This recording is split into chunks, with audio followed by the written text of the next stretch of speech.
今天咱们来好好聊聊中国经济这潭死水，我可要给大家爆料点劲爆内容，让大家看清楚中国经济到底烂到什么程度。坐稳了，咱们开车啦。先来看看最新的数据。8月份，中国规模以上工业企业利润同比暴跌 17.8%， 创下今年最大跌幅，也是自2023年5月以来的最低点。这是什么概念？就是说，中国的工厂企业们赚钱能力直接腰斩了。更要命的是，这还逆转了之前持续4个月的涨势。说明啥？中国经济正在加速下滑，连续几个月增长的势头一下子就断了，这回头来的也太猛了吧！再看其他数据，8月份制造业 PMI 是 49.1， 连续5个月低于50的荣枯线，零售销售增长只有 2.5%， 远低于预期的 3%， 固定资产投资增长 3.2%， 也低于预期的 3.3%。这些数据都在告诉我们一个事实：中国经济正在全面衰退。有人可能会说，那房地产呢？不是出台了一堆救市政策吗？别傻了，那都是杯水车薪。8月份70个大中城市新建商品住宅价格指数同比下降 2.1%， 二手住宅价格指数更是暴跌 3.4%。这说明啥？房地产市场信心已经崩溃了。更可怕的是，中国地方政府的债务问题已经到了山穷水尽的地步。据国际货币基金组织的数据，中国地方政府的隐性债务已经达到 GDP 的 45% 左右，约52万亿元人民币。这相当于每个中国人都背着 3.7 万元的债务。那中央政府有钱救市吗？别做梦了。今年1至8月，全国一般公共预算收入14万8975亿元，同比增长只有 10.5%。而一般公共预算支出16万5310亿元，同比增长 3.2%。财政收支差额高达1万6335亿元，这个窟窿谁来补？再说说外贸吧。8月份，中国出口同比下降 8.8%， 进口下降 7.3%。这已经是连续第4个月出口下滑了，特别是对美国的出口更是暴跌 14.3%。这说明啥？中国作为世界工厂的地位正在动摇。那就指望外资拯救中国经济，做梦呢！今年1至8月，实际使用外资金额 8979.4亿元人民币，同比下降 5.1%。8月单月更是暴跌 19.5%。知名企业纷纷撤离中国，比如苹果、三星、耐克、阿迪达斯等等。这说明啥？外资对中国经济已经失去信心了。那股市呢？不是刚放了大招吗？别傻了，虽然最近股市有所反弹，但上证指数还是在3000点附近徘徊。今年以来，上证指数跌幅超过 3%， 深证成指跌幅超过 10%， 创业板指更是暴跌 15% 以上。这说明啥？投资者对中国经济前景普遍悲观。有人可能会说，那不是还有数字经济吗？不是号称要靠新质生产力拯救中国经济吗？告诉大家，这都是镜中花，水中月。先说说互联网行业。今年上半年 ，BAT3 巨头的营收增速都创下新低。阿里巴巴营收同比增长仅 2%， 腾讯增长 11%， 百度增长 15%。这哪像是朝阳产业啊，分明是夕阳西下。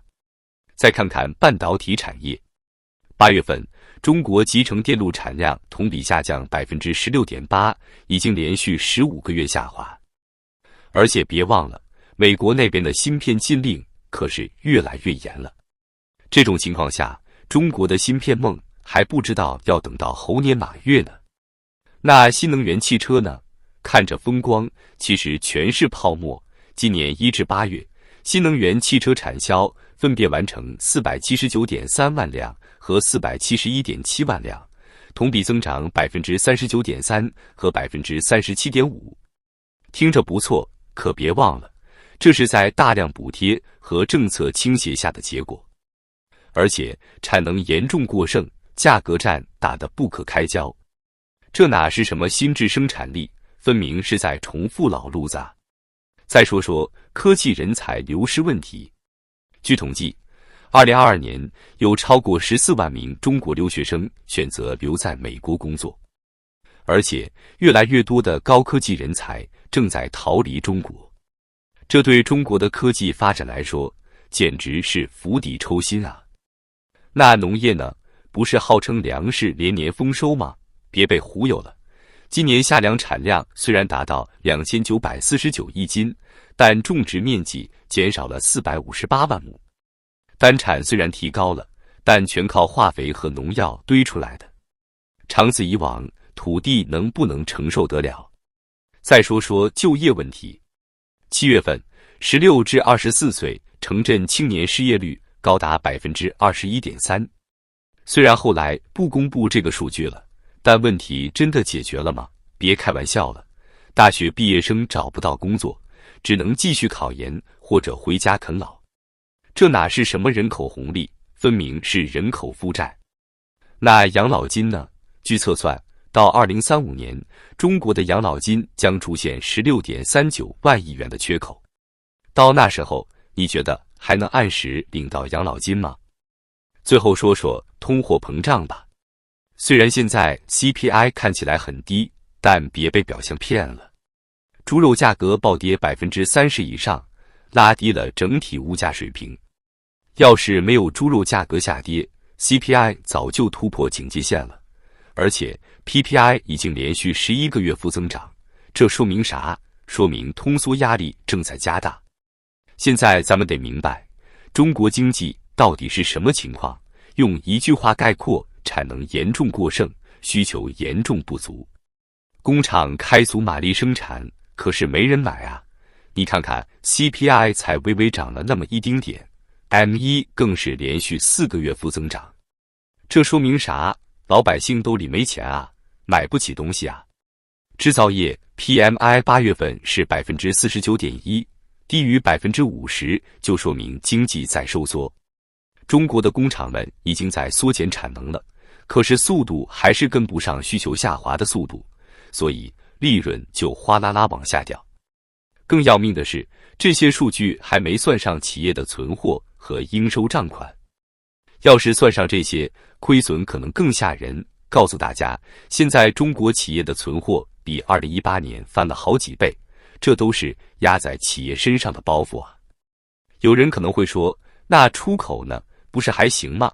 告诉大家，出口看似还行，其实也是靠人民币贬值和企业降价在硬撑。而且未来出口形势也不乐观，利润还会继续缩水。那接下来半年大家要关注啥？给大家支个招。一看全国50个城市的房价，如果6个月内房价还稳不住，那这波刺激就算是彻底失败了。二看 PMI 指数，如果后面6个月 PMI 指数还是保不住50以上，那中国制造业就真的要完了。但是要提醒大家，就算数据好看了，背后的隐患也还在呢。首先，中国那庞大的吃财政饭的人口到现在都没改革，这个包袱实在是太重了，比90年代企业改革那会儿还要沉重。其次，房地产的问题积重难返，制造业产能又严重过剩，这2个问题谁都解决不了。再次，最关键的是信心问题，外资的信心能不能恢复？高盛说，只能抓住战术性机会，言外之意就是长期没戏。欧洲、日本的外企呢？中国自己的民营企业呢？他们还有信心吗？达里奥前段时间说出了很多中国民营企业家的心声，发财致富还是不是件光荣的事，做实业需要长期投入和信心，可是现在动不动就吃大户，远洋捕捞，谁还敢投资？最后，别忘了外部环境还那么不稳定。现在中国经济唯一的亮点就是外贸，可是贸易摩擦不断，这点亮光也随时可能熄灭。说到底，中国经济为啥完蛋？就是因为房地产和消费都完蛋了，主要是房地产彻底完了。大家想想，中国房地产的泡沫有多大？就算未来10年把政府债务提高到日本那个水平，再增加200至300万亿债务，也就不回来啊！而且人口都崩塌了，谁来买房？中国的房子总价值超过400万亿，政府的钱要是全砸进去，还发啥养老金？还搞啥医疗？其他公共服务都不要了。别忘了，中国面临的经济挑战比日本更严峻，人口老龄化速度更快，债务负担更重，且缺乏日本那样的经济基础和国际地位，这使得中国很难复制日本的经济调整模式。中国现在老龄化速度那么快，生育率又那么低，政治体制和分配制度又那么僵化，怎么可能像日本那样扛30年？再说了，要是债务增加太快，人民币迟早变成金圆券，这是绝对不能接受的。有人说，那就靠新质生产力，把中国制造业在全球的份额提高1倍，做梦了吧？那不是要让全球工人都失业吗？那还不得引发第3次世界大战？或者有人说，那就打败美国，称霸亚洲，独霸南海和印度洋，控制世界贸易量的60%至70%，发行亚元，美国人能答应吗？所以啊，中国经济这30年内是没戏了。就算现在放几针强心剂，经济短期内有点起色，那也是回光返照。总的来说，中国经济现在是内忧外患，四面楚歌，产能过剩，需求不足，债务高筑，杠杆难降，人口老龄化，创新乏力。这种局面，你觉得光靠印钱放水就能解决吗？别做梦了，没有根本性的体制改革，中国经济这艘大船迟早要沉没。可是谁敢改？谁能改？改了之后自己的利益怎么办？所以啊，中国经济这盘棋已经走到死胡同了。今天就给大家泼这盆冷水，希望大家能擦亮眼睛，看清楚中国经济的真相，别再被那些伪光正的报道给忽悠了。记住，越是喊形势一片大好，实际情况就越糟糕。好了，今天就聊到这儿，欢迎大家在评论区留言讨论。如果大家觉得说的有道理，别忘了点赞、订阅并分享给更多人。我们下期再见。